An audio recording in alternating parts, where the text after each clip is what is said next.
ప్రభు యేసుక్రీస్తు వారి పరిశుద్ధమైన నామం పేరిట ఈ వీడియో చూస్తున్న మీ అందరికీ చూస్తున్నందుకు గాను హృదయపూర్వకమైన వందనాలు. ఆంధ్రప్రదేశ్ రాష్ట్రంలో తిరుమల తిరుపతి దేవస్థానానికి సంబంధించిన లడ్డు గురించి గొడవలు జరుగుతున్న విషయం మీకు తెలుసు. నిన్న ఆంధ్రప్రదేశ్ రాష్ట్ర ఉప ముఖ్యమంత్రి సినీ నటులు పవన్ కళ్యాణ్ గారు ఒక ప్రెస్ మీట్ ఏర్పాటు చేశారు. ఆ ప్రెస్ మీట్ లో ఆయన మాట్లాడుకుంటూ చాలా వ్యాఖ్యలు చేశారు. ఆయనకి హిందూ మతం మీద ఉన్న అభిమానాన్ని వ్యక్తం చేసుకున్నారు. భారతదేశ వ్యాప్తంగా సనాతన ధర్మానికి సంబంధించి ఒక బోర్డు ఏర్పాటు చేయాలన్నారు. అన్నిటికీ కూడా మేము మద్దతు తెలియజేస్తా ఉన్నాం. అయితే ఈ సందర్భంగా ఆయన మాట్లాడుకుంటూ క్రైస్తవుల మీద ముస్లింల మీద కొన్ని కీలకమైనటువంటి వ్యాఖ్యలు చేశారు. అవే అభ్యంతరకరంగా ఉన్నాయి. ఎట్టి పరిస్థితుల్లో కూడా పవన్ కళ్యాణ్ గారికి ఏమాత్రం చిత్తశుద్ధున్నా, పవన్ కళ్యాణ్ గారికి ఏమాత్రం బాధ్యత ఉన్నా, పవన్ కళ్యాణ్ గారికి నిజంగా ఏమాత్రం మనస్సాక్షున్నా నేను అడిగే ప్రశ్నలకు పవన్ కళ్యాణ్ గారు సమాధానం చెప్పాలి. ముందు ఆయన ఏమన్నాడో ఒకసారి చూడండి. ఏ ధర్మం మీదైనా సరే ఇలాంటి అపవిత్రం ఒక చర్చి మీద జరిగిన, ఒక మస్జిద్ మీద జరిగిన దేశం అల్లకల్లోలం చేసేస్తారు.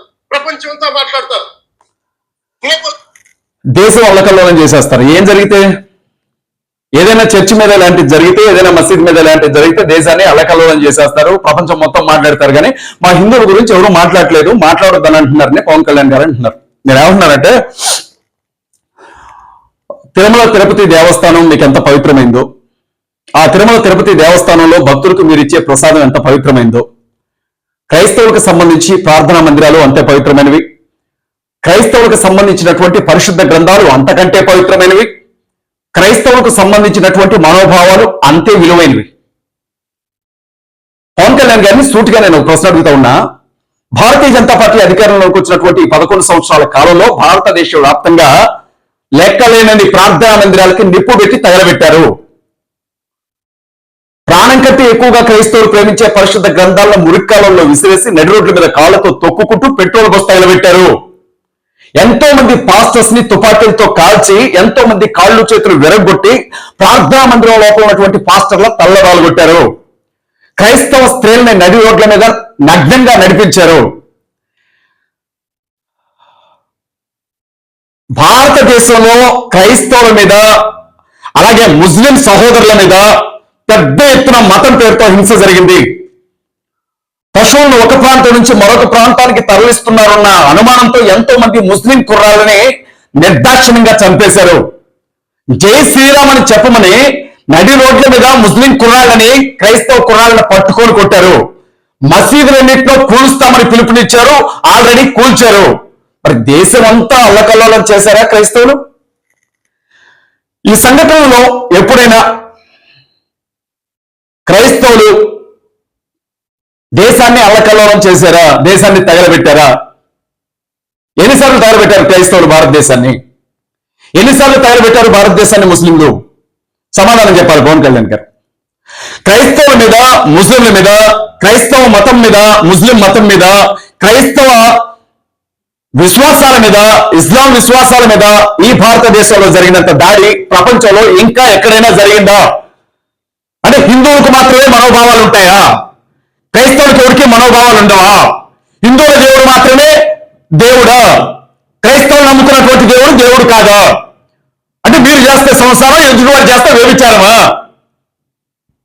ఈ 2 తెలుగు రాష్ట్రాల్లో అనేక ప్రార్థనా మందిరాలకి నిప్పు పెట్టినప్పుడు పవన్ కళ్యాణ్ గారు ఎందుకంటే ప్రెస్ మీట్ పెట్టొచ్చి మాట్లాడలేదు? ఈ తెలుగు రాష్ట్రాల్లోనే ప్రార్థనా మందిరాలకి తాళ్లు కట్టి బుల్డోజర్తో లాక్కోపోయి పడేసినప్పుడు, అయ్యో క్రైస్తవులు ప్రాణం కంటే ఎక్కువగా ప్రేమించి ఆరాధన చేసుకునే ప్రార్థనా మందిరాలకు ఈ అపచారం ఏంటి అని చెప్పి ఆ రోజు ఎందుకని మాట్లాడలేదు? ముస్లింలు మసీదులు కూర్చున్నప్పుడు పవన్ కళ్యాణ్ గారు ఏ గుళ్ళో రాక్కున్నారు వెళ్ళి, ఏ సందులో పడుతున్నారు వెళ్ళి, ఈరోజు మాట్లాడుతున్నారు. నీకు హిందుత్వం అంటే ప్రేమని చెప్పు, భారతీయ జనతా పార్టీ అంటే భయం అని చెప్పు. రేపొద్దున చంద్రబాబు నాయుడిని తప్పించి ఆంధ్రప్రదేశ్ రాష్ట్రానికి ముఖ్యమంత్రిగా నువ్వు ఉండాలి అంటే భారతీయ జనతా పార్టీ పెద్దల అండదండ ఉండాలి. ఆర్ఎస్ఎస్ కి నా మీద ప్రేమ ఉండాలి. అప్పుడు మాత్రమే నేను ఆంధ్రప్రదేశ్ రాష్ట్రానికి ముఖ్యమంత్రిని కాగలుగుతాను. ఆర్ఎస్ఎస్ కి దగ్గర కావాలి అంటే క్రైస్తవులను తిట్టాలి, ఆర్ఎస్ఎస్ కి దగ్గర కావాలి అంటే ముస్లింలు తిట్టాలి, ఆర్ఎస్ఎస్ కి దగ్గర కావాలి అని అంటే కాషాయ దీక్షలు, కాషాయ వస్త్రాలు, కాషాయ జీవితాన్ని జీవించాలి అని చెప్పి నువ్వు ఆర్ఎస్ఎస్ కోసం పనిచేస్తా ఉన్నావు. ఆర్ఎస్ఎస్ కోసం కావాలి, లేకపోతే నీ ఇష్టం వచ్చిన దానికోసం పనిచేస్తావు, ఎవరికి వచ్చిన నష్టం లేదు ఇక్కడ. కానీ నువ్వు క్రైస్తవుల మీద, ముస్లింల మీద చేసినటువంటి వ్యాఖ్యలకి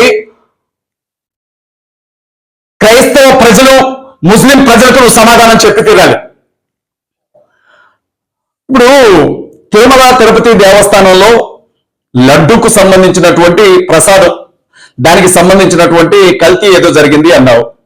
నువ్వేం ప్రతిపక్షంలో లేవుగా, నువ్వేగా అధికార పార్టీలో ఉంది, నువ్వేగా రాష్ట్రానికి ఉప ముఖ్యమంత్రివి. సాక్షాత్తు చంద్రబాబు నాయుడు గారే కదా ముఖ్యమంత్రి గారు. మీ ఇద్దరు కలిసి కూర్చోండి, తిరుమల తిరుపతి దేవస్థానానికి సంబంధించినటువంటి జరిగినటువంటి ఆ అన్యాయం ఏంటో, లేకపోతే ఆ కల్తీ ఏంటో కమిషన్ ఏంటి బయటకు వేయండి. ఎవరైతే దానికి బాధ్యులో కఠినమైన శిక్షలు విధించండి. ఎవరు దాన్ని అనుకున్నారో వాళ్ళందరినీ కూడా జైలుకి పంపించండి. మీరు అధికారంలో ఉండి ప్రతిపక్షంలో ఉన్న వాళ్ళు ఎచ్చినట్లు వేస్తారని నాకు తెలియగలుగుతాం. అధికారంలో ఉన్నది మీరే కదా, క్రైస్తవులు చేశారా? తిరుమల తిరుపతి దేవస్థానంలో ఉన్నటువంటి లడ్డూని అపవిత్రం క్రైస్తవులు చేశారా? తిరుమల తిరుపతి దేవస్థానంలో ఉన్నటువంటి లడ్డూల్ని అపవిత్రం ముస్లింలు చేశారా? మరి క్రైస్తవుల మీద ముస్లింస్ మీద పడేస్తున్నారు మీరు అడగాల్సింది ఎవరిని? గత ప్రభుత్వంలో ఉన్నటువంటి వ్యక్తులను మీరు అడిగేటప్పుడు వ్యక్తులను ప్రశ్నించండి, మాజీ ముఖ్యమంత్రిని ప్రశ్నించండి, టీటీడీ చైర్మన్ గా పనిచేసిన వాడిని ప్రశ్నించండి, అన్యాయం ఎవరు చేశారో వాడిని ప్రశ్నించండి. అంతేకానే మీరు క్రైస్తవుల మీద మరి ఎందుకు చేస్తున్నారు పవన్ కళ్యాణ్ గారు? నాకు అర్థం కాని విషయం ఇది. ముగ్గురు కొట్టినందుకు కాదు, తోడుకోవాలి తొమ్మిది చూసినందుకు వేసిందంట ఒక అక్క. అట్లుంది ఎవరు చేసింది, ఎవరో చేశాడు. వాళ్ళతో మాట్లాడడం చేతగాక, వాళ్ళని అడగడం చేతగాక, ఇదేదో క్రైస్తవులు చేసినట్లు, ముస్లింలు చేసినట్లు. మా హిందువులకు జరిగింది కాబట్టి ఊరుకున్నారు. క్రైస్తవులకి ముస్లింలకు జరిగితే ఏ చర్చి మీద, ఏ చర్చి, ఎన్ని చర్చలు పడగొట్టారు మీరు? లెక్కలు ఎన్ని చర్చలు పడగొట్టారు మీరు? ఆంధ్ర రాష్ట్రంలో ఎన్ని మంత్రాలయాలు పెట్టారు మీరు? ఎంతమంది పాస్టర్ల ప్రాణాలు తీయించారు? కనీసం రోడ్డు మీద నిలబడి బైబుల్ పట్టుకొని తిరిగే పరిస్థితి లేదు ఆంధ్రలో కానీ తెలంగాణలో కానీ. ఇంట్లో కనీసం మేము నమ్ముకున్నటువంటి దేవుణ్ణి ఆరాధించుకుంటూ ఒక ప్రార్థన పెట్టుకునే పరిస్థితి లేదు కూడా ఆంధ్ర తెలంగాణలో. రాజ్యాంగం ఇచ్చేటువంటి హక్కును బట్టి ఒక కరపత్రం తీసుకొని వీధుల్లోకి వెళ్ళి పంచుకునే హక్కు లేదు కూడా ఆంధ్రలో తెలంగాణలో. క్రైస్తవుల్ని ముస్లింలు చూస్తే టెర్రరిస్టులకి అయితే దారుణంగా చూస్తూ ఉన్నారు. క్రైస్తవుల్ని ముస్లింస్ ని నిషేధించిన సంఘాల వారిగా చూస్తూ ఉన్నారు, అంటారు వారిగా చూస్తూ ఉన్నారు. అవకాశం ఉంటే క్రైస్తవులకి ముస్లింలకి మరో చుట్టూ కూడా తాటాకులు కట్టి మూతికి ముంతగా తిప్పడానికి సిద్ధంగా ఉన్నారు మీరు. అన్ని రకాలుగా వివక్ష ఎదుర్కొంటుంది మేము, అన్ని రకాలుగా ఇబ్బందులు పడుతుంది మేము. ఈ రోజు కూడా క్రైస్తవులు కట్టేసి కొడుతున్నారు, క్రైస్తవులు గుండెలు చేస్తూ ఉన్నారు, క్రైస్తవులు అడగడం చేత పట్టుకోవాలి అవుతా ఉన్నారు. దేవుని సేవ చేస్తున్నటువంటి పాస్టర్లు రాయని మీకు సంపాదించుకోవడం చేతకపోతే మా పక్కన పడుకొని వచ్చని మాట్లాడుతూ ఉన్నారు. నేను అప్పుడు ఎక్కడికి పోయావు పవన్ కళ్యాణ్, ఇప్పుడు మాట్లాడుతూ ఉన్నాం. ఆ రోజు రోజు కాపు ఈ రోజు వస్తా ఉన్నాయి నీకు, ఆ రోజు గడపడేయండి, ఈ రోజు గడపడతా ఉన్నాయి నీకు. నువ్వు ముఖ్యమంత్రిగా బాధ్యత స్వీకరించిన తర్వాత కూడా ఆంధ్రాలో అనకాపల్లిలో ఏం జరిగింది మళ్ళా తెలియదానికే విషయం. ప్రతి ఒక్కరికి క్రైస్తవుల మీద పడాడు, ముస్లింల మీద పడాడు ఫ్యాషన్ అయిపోయింది ఇవాళ. ఈ క్రైస్తవులకి ఏదైనా జరిగితే దేశం అంతా తగలబెట్టి, అవును మేము తగలబెట్టి ఇట్లా తయారైంది దేశం. క్రైస్తవుల మీద దాడి జరిగిన ప్రతిసారి తగలబెట్టమే కదా, ఇంకా వేరే పడే ఉంది భారతదేశంలో ఉన్నటువంటి క్రైస్తవులకి. ఛత్తీస్గఢ్ లో పాస్టర్ తిమోతి గారిని తుపాకీతో కాల్చి కత్తుతో పొడిచినప్పుడు దేశంలో ఎంతమంది క్రైస్తవులు ఎన్ని గుళ్ళు తగలబెట్టారు నాయన మహానుభావుడా? ఎన్ని బస్టాండ్లు తగలబెట్టారు, ఎన్ని విమానాశ్రయాలు తగలబెట్టారు, ఎన్ని ప్రభుత్వాస్తులు తగలబెట్టారు? రాజస్థాన్లో సుమతి ప్రకాష్ ఆయన భార్యని, ఆయన కొడుకుని కాళ్ళు చేతులు వెలగబెట్టేప్పుడు ఎంత ఉద్దేశం చేశారు క్రైస్తవులు? మణిపూర్ రాష్ట్రాన్ని సర్వనాశనం చేసి కొన్ని వేల ప్రార్థనా మందిరాలను నేలమట్టం చేసి కొన్ని వందల మంది ప్రాణాలు తీసి క్రైస్తవ కార్యకర్తల తలంలోకి గుమ్మలకు వేలాలు తీసి క్రైస్తవ ఆడబిడ్డలు వేల మంది నగ్నంగా నడిపించి ఊరేగించి మానభంగి చేసి వాళ్ళని చంపి ఇంటర్నెట్ సేవలు బంద్ చేసి అక్కడ ఏం జరుగుతుందో ఎవరికి తెలియకుండా చేశారే. భారతదేశంలో ఎంత అల్లకల్లో జరిగినప్పుడు ఇవాళ కథ చెప్తా ఉన్నాడు పవన్ కళ్యాణ్ గారు. అస్సాం రాష్ట్రంలో క్రైస్తవులు ప్రాంతం చేసుకోవడానికి వీల్లేదు అని చెప్పి స్వస్థత ప్రాంతాలు చేయకూడదని బిల్లులు తెచ్చినప్పుడు మధ్యప్రదేశ్ రాష్ట్రంలో పాస్టర్ నరేంద్ర కృష్ణ మెడలు నరకపై చేతి వాళ్ళని నరికినప్పుడు తమిళనాడు గారిని చంపి ప్రార్థన మందిరంలో అరెస్ట్ చేసినప్పుడు తెలంగాణలో నిర్మల్ జిల్లాలో పాస్టర్ల శవాన్ని సమాధిలో ఉండడానికి బయటకు తీసినప్పుడు ఛత్తీస్గఢ్ లో గర్వాప్సి కాకపోతే ఊరుకోమని చెప్పి క్రిస్టియన్స్ అందరినీ కూడా తరిమి నరికినప్పుడు ఎంత విధ్వంసం జరిగింది? ఎవరు మాట్లాడారు మా గురించి? ఎవరు నిలబడ్డారు మా పక్షాన? నీ తెలుగుదేశం పార్టీ నిలబడిందా? మీ జనసేన పార్టీ నిలబడిందా? మీ బీజేపీ పార్టీ నిలబడిందా? మీ వైఎస్ఆర్ కాంగ్రెస్ పార్టీ నిలబడిందా? ఎవరు నిలబడ్డారు? క్రైస్తవులు చంపినా మాట్లాడలా, క్రైస్తవ గ్రంథాలు తగలబెట్టినా మాట్లాడలా, యేసుక్రీస్తు ప్రభు గురించి, మరైతల గురించి, పరిశుద్ధాత్మ గురించి, తండ్రి గురించి, బైబిల్ గ్రంథం గురించి నోటికి వచ్చినట్లు అమ్మన బూతులు మాట్లాడుతూ ఉంటారు ప్రతిరోజు. వారి గురించి కనీసం కేసులో వచ్చే చేతగాని మగాడు వచ్చి మాట్లాడుతున్నాడు. జగన్మోహన్ రెడ్డి మీద మీకు ఏదైనా కక్ష ఉంటే, జగన్ నిన్ను ఎదుర్కోవడానికి మాకు మతం తప్ప వేరే దారి లేదు, హిందువులని పలకి మోస్తున్నారు, హిందువులు నీ నుండి దూరం చేయడానికే ఇదంతా చేస్తున్నావు, హిందువులు ఎవరో నీకు ఓటు వేయకూడదు, హిందూ సమాజాన్ని ఓటు బ్యాంక్ నీకు దూరం చేయడానికే ఈ కుట్ర పన్నామని చెప్పి జగన్తో మాట్లాడండి. మీకు మగతనం ఉంటే మీరు జగన్ తెచ్చుకోండి, అంతేగాని క్రైస్తవం నిర్వహిస్తారు. అన్ని మతాలను సమానంగా చూస్తాంట పోటు గారు. ఏం చూశాను? ఏ మతాన్ని చూసావు సమానంగా?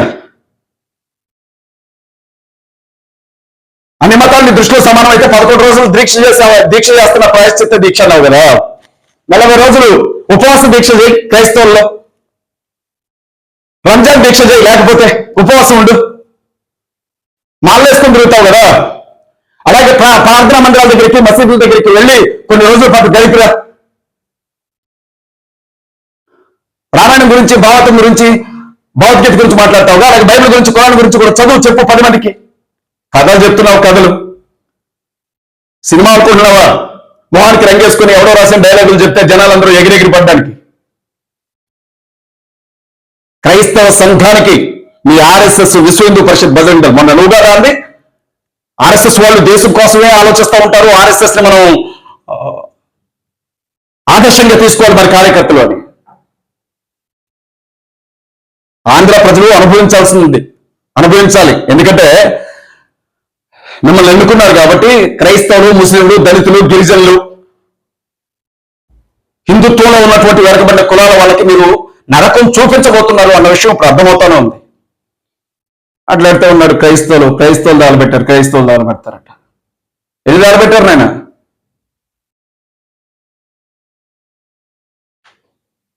ఒళ్ళు దగ్గర పెట్టుకొని మాట్లాడు. మేము ప్రేమించడం తెలుసు, మాకు సహాయం చేయడం తెలుసు, క్షమించడం తెలుసు, 10 మందిని గుండెలకు అద్దుకోవడం తెలుసు. మీరు చేసినన్ని అరాచకాలు, ఇప్పుడు కూడా మీరు చేస్తున్నంత విధ్వంసం, మీరు చేస్తున్నటువంటి భయంకరమైన దాడి క్రైస్తవుల మీద చూస్తూ కూడా వాళ్ళని మార్చండి అని ప్రార్థన చేసామే తప్ప ఎప్పుడు మేము కర్రలో కత్తిలెత్తలా. ఒకవేళ అలాగే విధ్వంసం చేసే వాళ్ళైతే ఇలా నీలాంటి వాళ్ళ అక్కడ నిలబడి మాట్లాడేవాళ్ళు కాదు. ఒక చెంప మీద కొడితే ఇంకో చెంప చూపించాం, గుండెల్లో పొడిస్తే ప్రభువా క్షమించు అని ఏడ్చాం. అలాంటి మా మీద మాట్లాడుతున్నారు వాళ్ళు.